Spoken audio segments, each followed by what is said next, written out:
Welcome to the Unitarian Universalist Church of Boulder. My name is Diana Maiden, and I am very pleased to be your worship leader for today's service.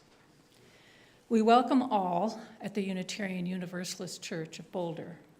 All of you are welcome, and all of you are sacred. Whatever your past was like, whatever this present moment is like for you, we invite you to journey into the future together. Welcome also to everyone joining us via the magic of the internet. We are delighted that you are here. This congregation is all of us together, in person and online. If you are a new visitor online, you'll find a link to our visitor form in the video description, or send an email to the office and let us know how you found us. We have one important reminder for everyone that this summer we will have a single service at 10 o'clock every Sunday. So switch your internal clock, not your regulator clock. And now I'd like to invite Reverend David to offer another announcement.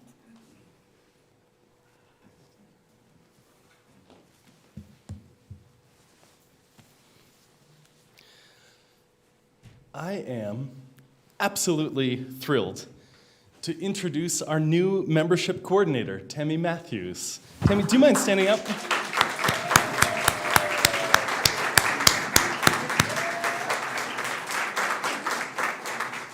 You may have had the chance to chat with her on the way in, but Tammy has this amazing, diverse background of military service and managing nonprofit and government programs, overseeing education and operations for Buddhist meditation centers, and recent service in the Peace Corps. She has almost 20 years of experience in community and spiritual engagement and leadership and education. And more than just this incredible experience that she brings to us, she is passionate about the transformative power of the spiritual journey. She's excited to support the mission of this congregation, living out our principles. And I'm so excited for you to get to know her after the service today and in the weeks and months ahead. Welcome, Tammy.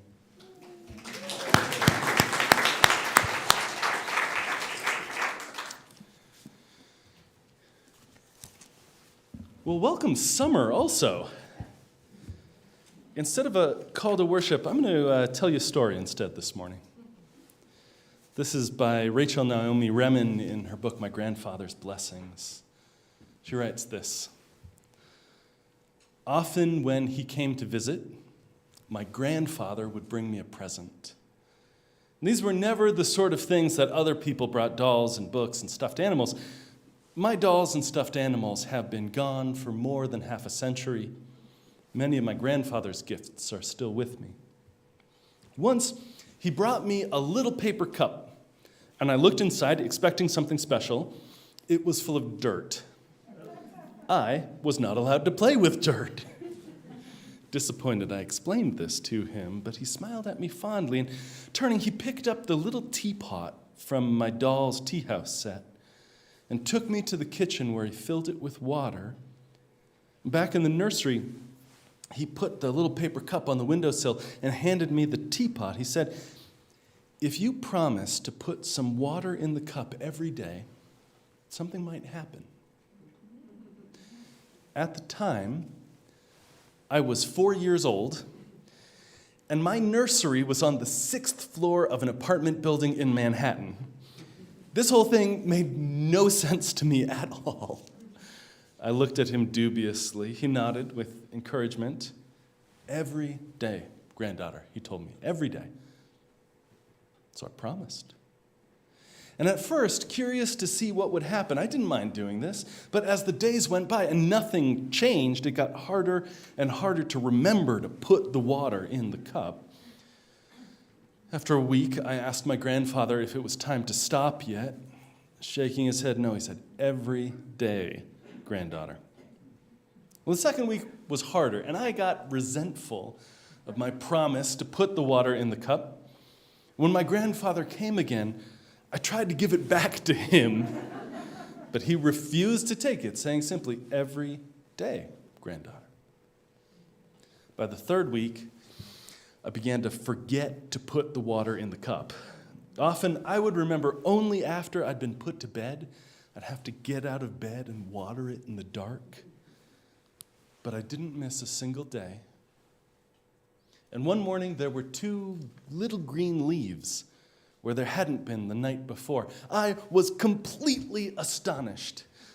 And day by day, they got bigger. I couldn't wait to tell my grandfather, certain he would be surprised as I was. But, of course, he was not surprised.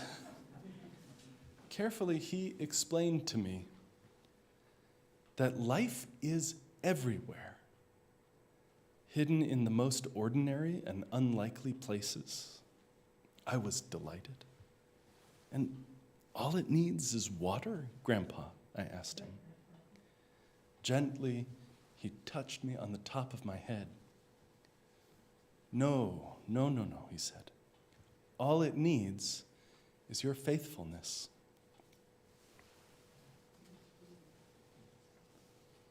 It's the same work that we're here to do, that slow-growing work, that slow-changing work. In some seasons of life, we come to this community and water ourselves, and nothing happens. And we are just dirt still. I hope that doesn't come across insulting. Me too, right? Until one day, that little burst of beauty appears.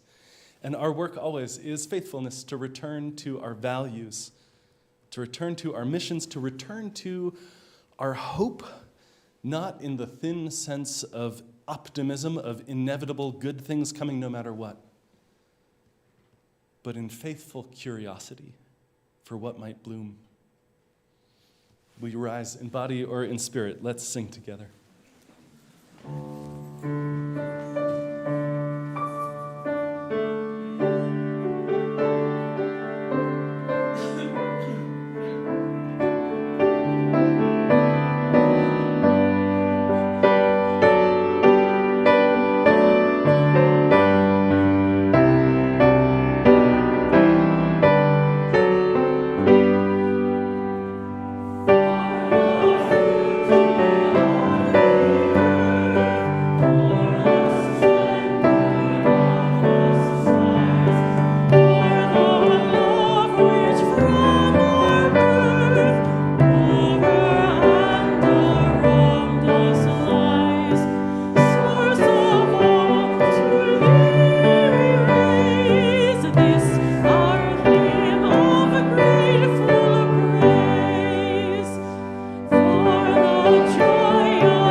In times of ease and of hardship, in times of insecurity and of stability, there's always a need for meaning, for purpose, for relationship and belonging.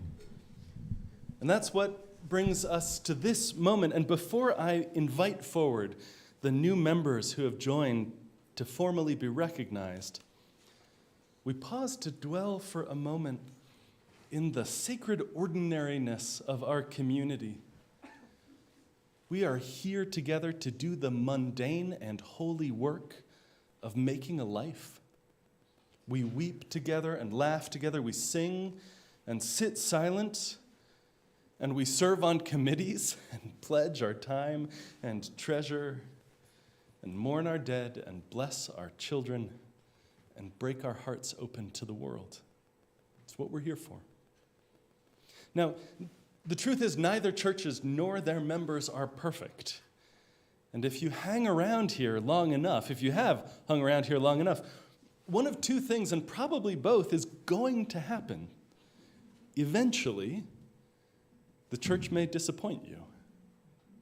A time may come that we fail to act or to respond to something that you're sure we should have. A time may come when you can't do something the church asks of you, or perhaps you don't do it as well as you wanted. Eventually, the church may disappoint you, or you may disappoint the church. And it's not in those moments that what happened isn't important. It is. But what's most important is what happens next. As long as we live in a covenanted community, bound together not by a list of shared beliefs, but by the commitments that we make to each other of how we're going to treat each other, how we're going to be together, how we're going to repair when things break. As long as we live in community seeking right relationship, we have a future. And in that spirit, may I invite all of our new members who have joined this year to come forward and join me up front. And can I also invite, if there are members of the Belonging Ministry team, to come up to the front also, and Tammy too, even though it's your first day, it still counts. Please come forward, and we'll welcome you formally and officially.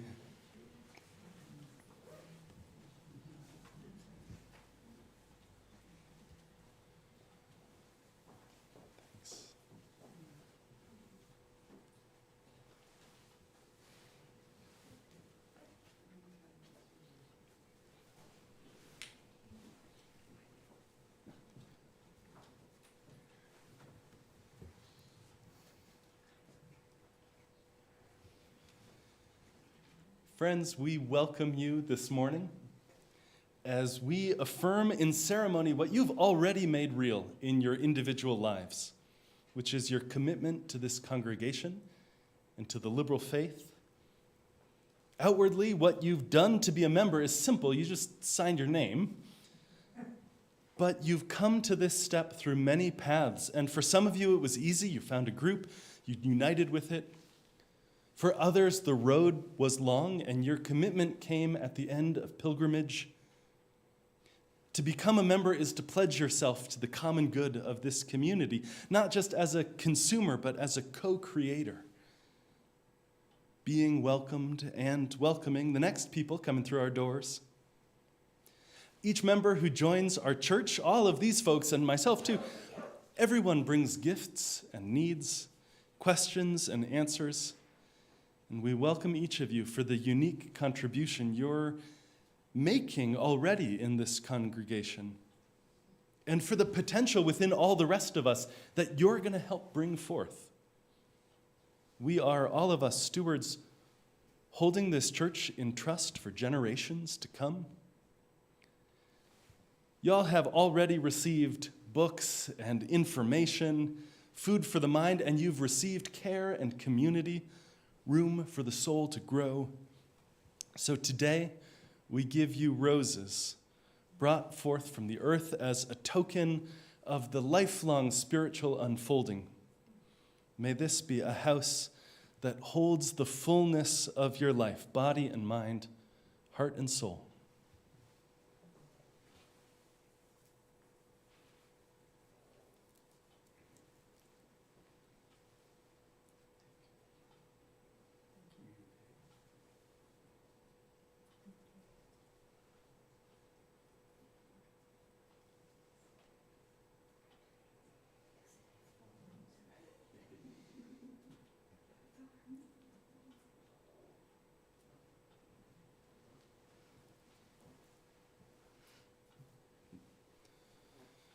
These roses don't have thorns. They probably should, though. Because life is beautiful and complicated. Congregation, belonging, feeling a part of, you know this well, is not something that comes from the front of the room. It's something that comes from all of us. In that spirit of weaving this tapestry of community, will you welcome our new members with joy and affirm them and pledge to support them? Will you work to know them and allow yourselves to be known by them? Will you commit to being one people, both unique and united? If so, please give an enthusiastic yes. Yes! Having accepted the gifts and responsibilities of membership and the covenant of love and respect and service, and having been welcomed into this community, I invite you all to rise in body or in spirit, to take each other's hands as you feel comfortable, and we'll all say together the words of our covenant as those go up onto the wall behind you.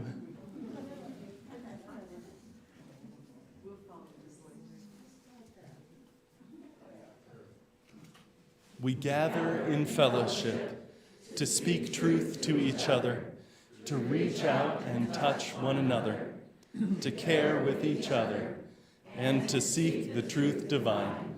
So be it. Thank you. Thank you. Welcome.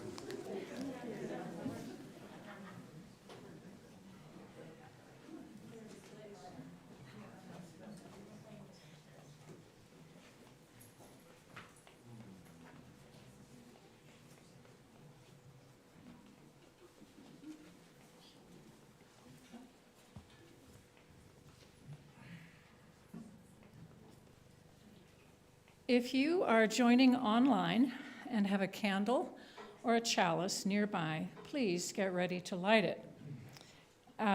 We invite you to type into the chat box where your chalice is lit, the street or the neighborhood, or what city if you are joining us from outside of Boulder County. This morning, I would like to invite Jason English to light this morning's chalice, and welcome Jen and Oakley as well.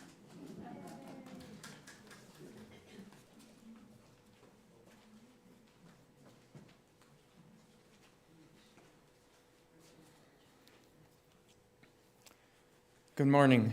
For those who don't know me, my name is Jason English. I first started attending this church back in 2006, and I became a member in 2011. And shortly after that, I became deeply involved in the church, and I was on the ministerial search committee for Kelly Dignan, and shortly after that was president of the board of trustees. So this month's theme is celebrating blessings. So right on my last board meeting, at the day before my last board meeting, as the 3-year term with president, and I was past president, I was unable to attend the farewell for me because my wife had an emergency C-section, which brings me to my first blessing.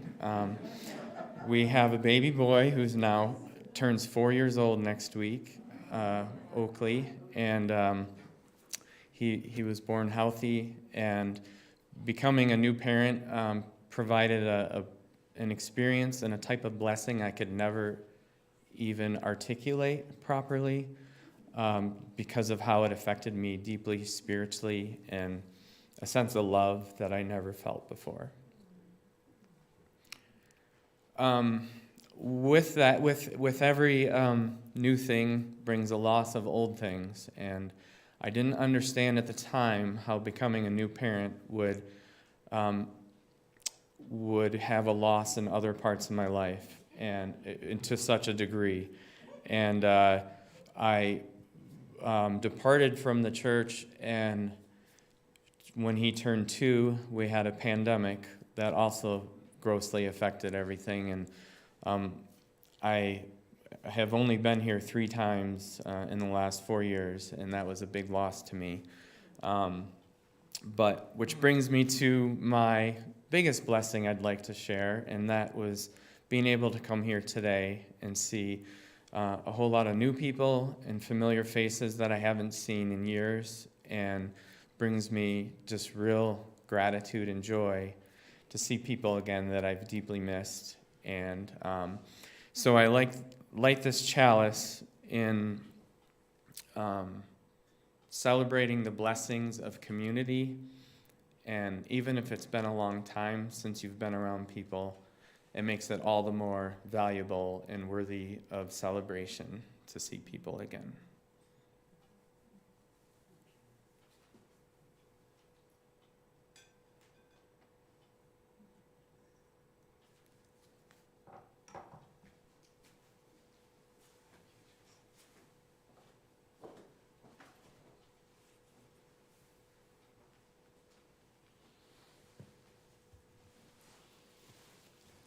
Invite you into a spirit of prayer and meditation, a spirit of stillness and listening, whether it's listening for something that you understand is coming from beyond and larger than yourself, whether it's listening for that still small voice inside you. Let's begin all together with a breath.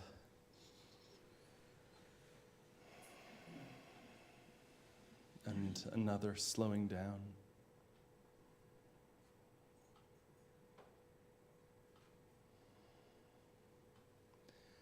His words for meditation are by Michael DeVernon Boblet, and as I read them, I invite you in the silence to hear what they have to say to you, to listen for those side roads that your brain sends you spinning down,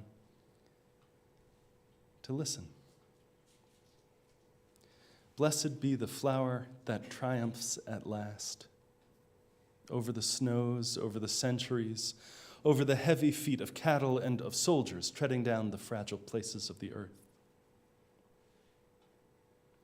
Blessed be the flower that triumphs at last, over the tangled branches, over the withered stem, over the tearing thorns of roses and of barbed wire. Blessed be the flower that triumphs at last, even over the hand that gathers it, cuts it off from life, from roots, from memory and taste of iron and tears in the soil. Blessed be the flower that triumphs at last, over closed rooms that are not its home, over efforts to domesticate its wild truth, over the vain words of priests and poets. Blessed be the flower that triumphs at last over us, over pasts and futures, over words and silences, over deaths and lives, placing them all in their proper place, restoring all things to their joyful smallness. Blessed be the flower that triumphs at last. We'll be together in silence for 7 breaths.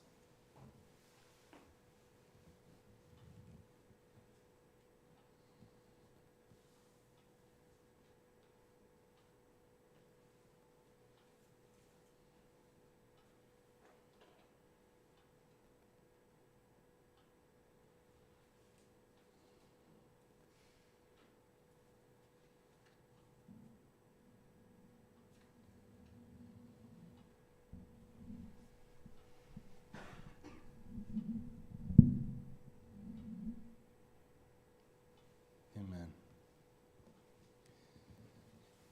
Each week in our service, we lift up the reality that the joys and the sorrows, the anxieties and the hopes that we carry are not ours alone, that they don't set us apart, but our brokenheartedness, our hopefulness is the thread that ties us together.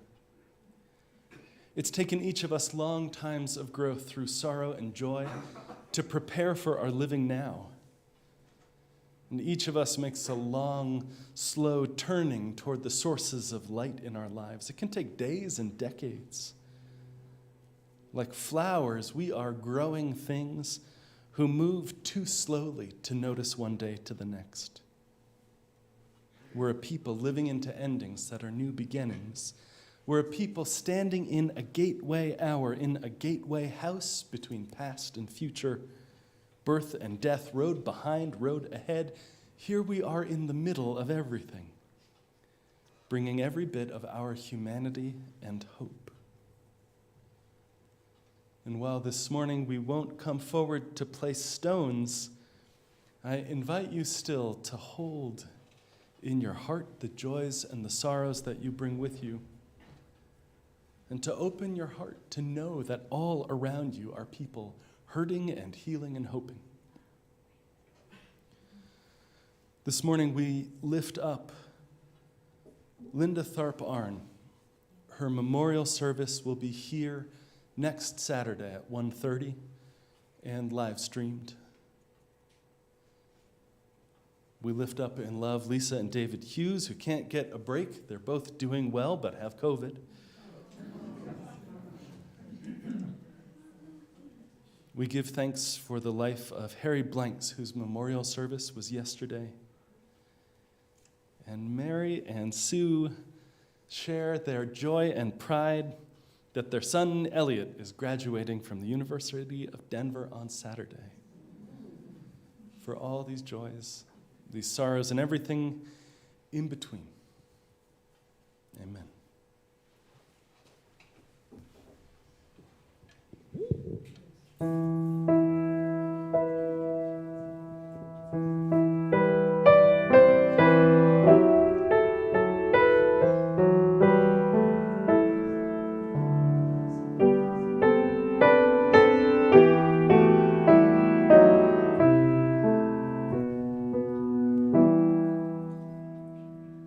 Mother Spirit, Father Spirit, where are you? In the skies, long in the forest, sounds your cry. What to give you, what to call you, what am I? Many drops are in the ocean, deep and wide. Sunlight bounces off the ripples to the sky. What to give you, what to call you, who am I am empty, time flies from me. What is time? Dreams eternal, fears infernal, haunt my heart. What to give you, what to call you, oh my God. Mother Spirit, Father Spirit, take our hearts, take our breath and let our voices sing our parts. Take our hands and let us work to shape our art.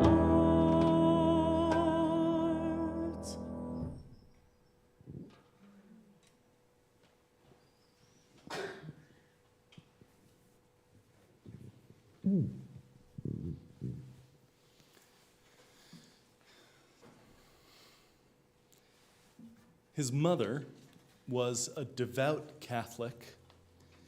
His father was agnostic, and he became an acolyte at age 10 at St. Martin's Catholic Church in 1890. In the years that followed, he became disillusioned by this whole thing. His priest was a cynic. But at 18, in Vienna, apprenticed to his uncle, a successful tailor, Norbert discovered the Baptists and became a minister. He founded almost a dozen churches between Ukraine and Budapest. Yet, slowly his faith became more and more liberal. He left Bohemia under government threat and accepted a call to serve a Baptist church in New York City. Until one day in 1919, he wrote in his diary, "I cannot be a Baptist anymore, even in compromise. The fire of new worlds is burning inside me." Norbert and his wife, Maya Čapek, joined a Unitarian church in New Jersey in 1921. For the same reason, a whole lot of you joined this church. They had a great RE program. They liked the religious education there 101 years ago. With World War I ended and his home country now independent, he and Maya and the kids returned home to Czechoslovakia. His Unitarian church, the one he served, was the Prague Liberal Religious Fellowship. And in 20 years, it grew to 3,200 members. The traditional Christian communion service of bread and wine wouldn't meet the needs of his congregation because his church, just like ours, had people who believed different things. There were Christians and atheists, people who believed in God and people who didn't. And so instead, seeking to show in ritual both the uniqueness and the unity of that congregation, he developed in 1923 the flower ceremony. He asked his congregants to bring a flower from their gardens, from the field, from the roadside, stolen from a neighbor's yard on the way over because they forgot to bring it from home. I didn't do that today, but I have done it. That's our church too, though. Čapek's church was called to practice the three prophetic tasks of every liberal church, which is realism in the face of ideology, and grief when the world is in denial, and hope when the world is in despair. For this, the Gestapo arrested him in 1942, and the Nazis accused Čapek of listening to foreign broadcasts and sent him to Dachau, to a concentration camp, where even in starvation and torture, he held a flower ceremony with his fellow prisoners, finding whatever they could among the weeds of the camp.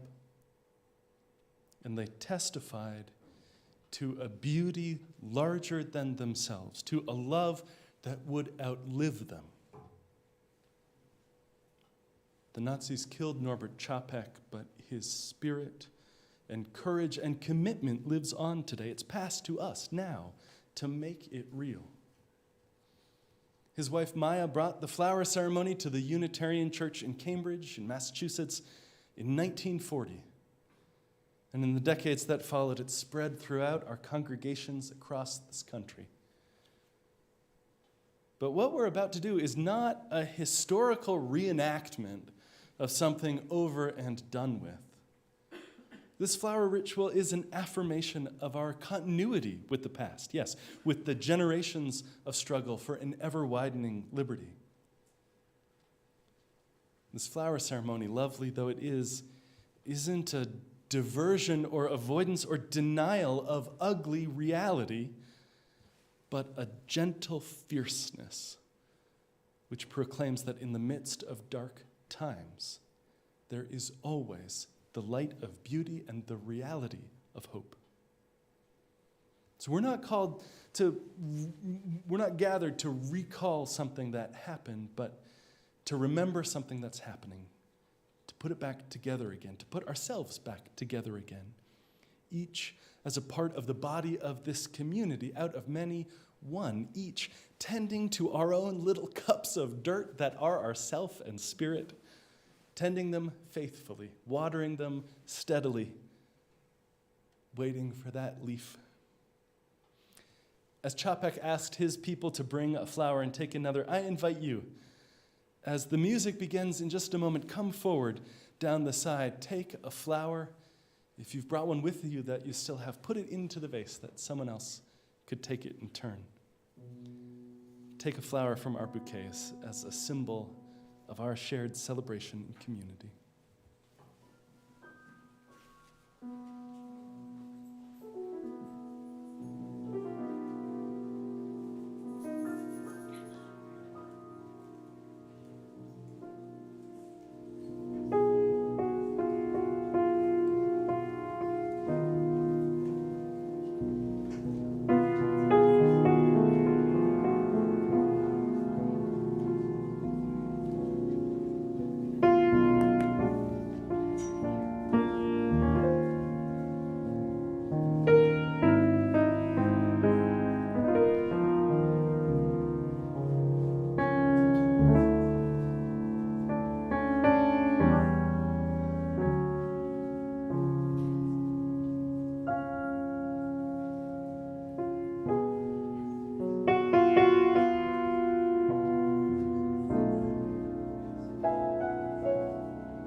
This month, our offering goes to Meals on Wheels. And I would like to invite Shoshana Faniza to tell us more. Welcome, Shoshana.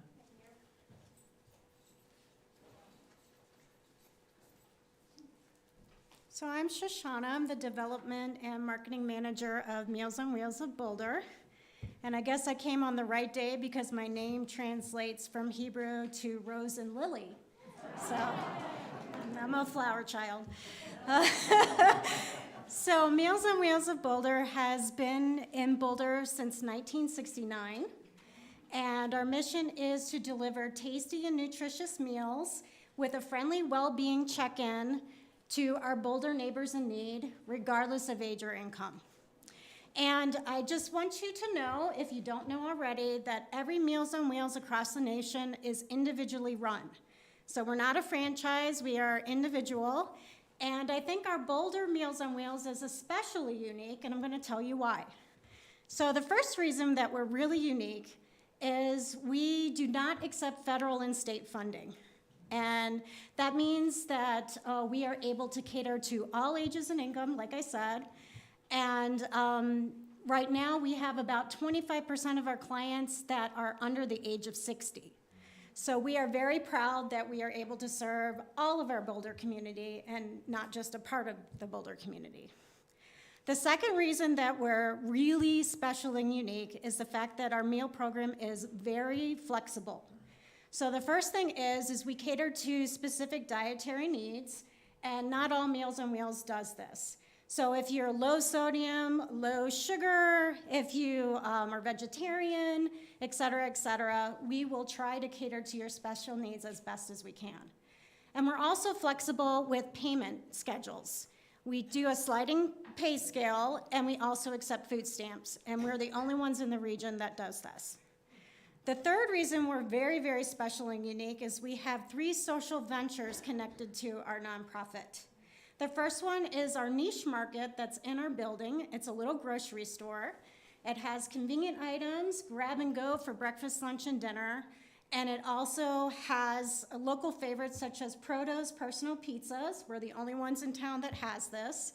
Breadworks Bread, Bobo's Bars, and many other local favorites. And all proceeds of the grocery store go back to our mission. The second social venture is our Eat Well Cafe that is way across town.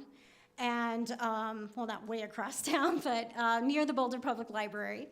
It's in the West Agewell Center, but it's welcome and open to all ages.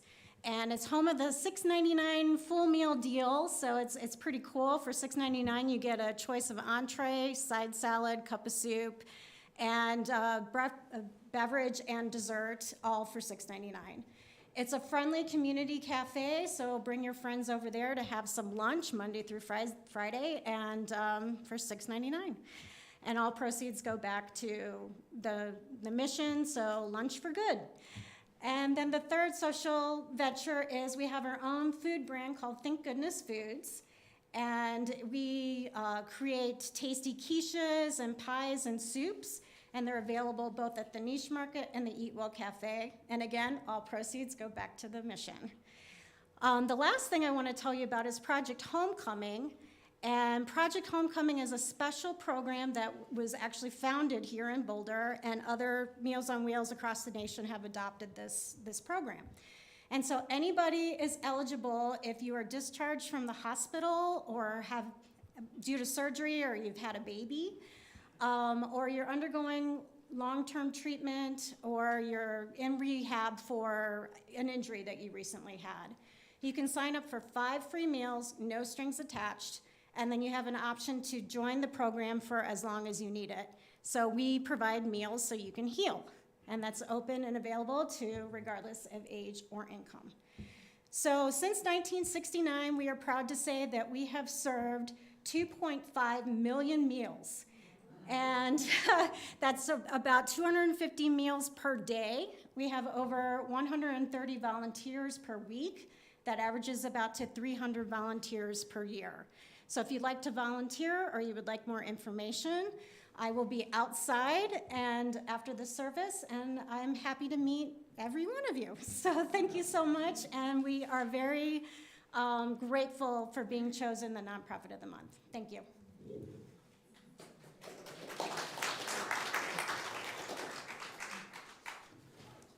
Thank you, Shoshana.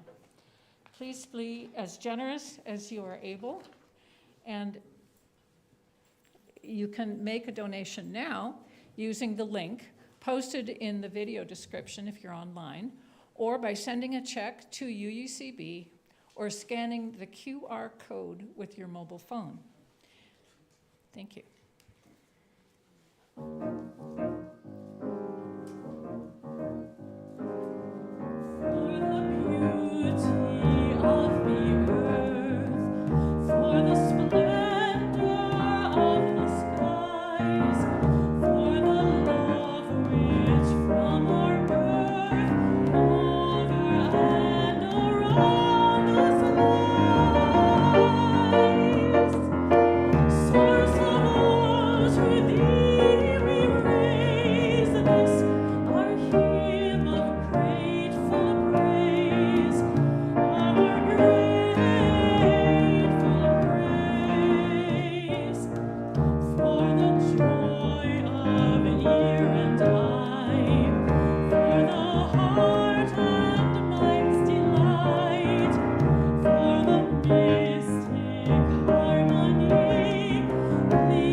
Thank you for your generosity. May our gifts be used to enact justice, bringing peace and love to the Boulder community.